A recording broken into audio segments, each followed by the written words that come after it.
Всем привет, дорогие зрители, подписчики, а также гости моего канала. Я сегодня хочу рассказать о содержании почвы на винограднике. Очень часто задают вопросы, какие я вношу удобрения, чем я подкармливаю свой виноградник.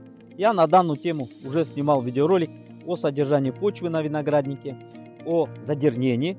Кому интересно, можете пройти посмотреть. Но прежде чем рассказать на данную тему, я хочу показать вам наглядный пример.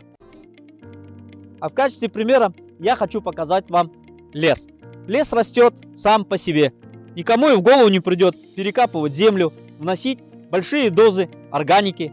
А за счет чего же происходит данный процесс? За счет чего растет лес? А это все происходит за счет энергии солнца, за счет процессов фотосинтеза, который происходит в листьях. Листья, осенью опадая на поверхность земли, образуют лесной сор, который перерабатываясь грибами, также перерабатываясь различными микроорганизмами, бактериями, дождевыми червями. Это все в конечном итоге попадает в корневую систему, и это все в природе происходит круговорот. Учеными подсчитано, что за 100 лет примерно образуется всего 1 сантиметр плодородной земли. В данном случае я хочу показать вам одного из участников данного процесса. Это в данном случае гриб, который выполняет одну из основных функций данного процесса. Также видим, грибы присутствуют и на винограднике тоже, что свидетельствует о том, что процессы идут в правильном направлении. Я уже последние лет 8 перестал механически обрабатывать почву. У меня в междуряде находится задернение, то есть, говоря по-простому, растет трава, которую я периодически скашиваю и оставляю его перегнивать на постоянном месте. Они в конечном счете, перепревая, будут попадать в качестве удобрения в корневую систему. Также в качестве удобрения у меня служат листья, которые опадают, перегнивают, остаются на постоянном месте. Также самое в процессе после переработки различными микроорганизмами, бактериями, грибками, грибами, они будут служить удобрением для корневой системы.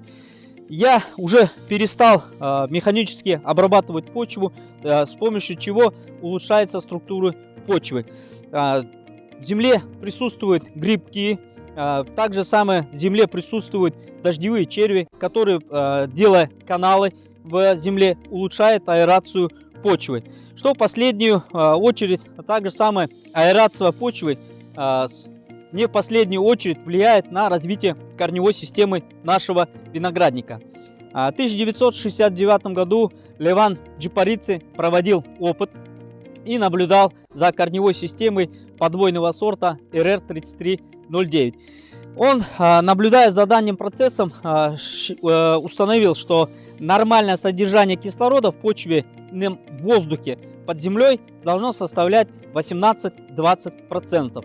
Если его уменьшить всего на 2%, то развитие корневой системы и в целом виноградного куста ухудшится в 4 раза.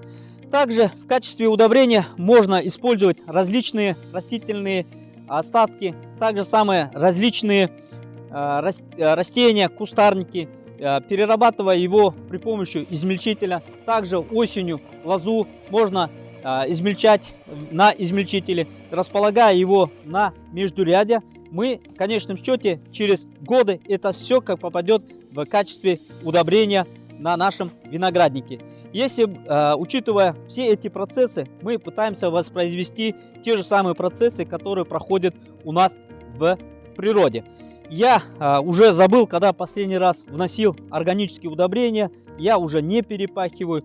Если у вас присутствует газон, который можно при помощи газонокосилки скашивать, и вот эти растительные остатки точно так же можно его располагать на междуряде. В конечном счете это все переработается и попадет в корневую систему. И вот таким вот образом проходит круговорот и на винограднике тоже. Это все, что я хотел сегодня рассказать. Всем пока, до новых видео.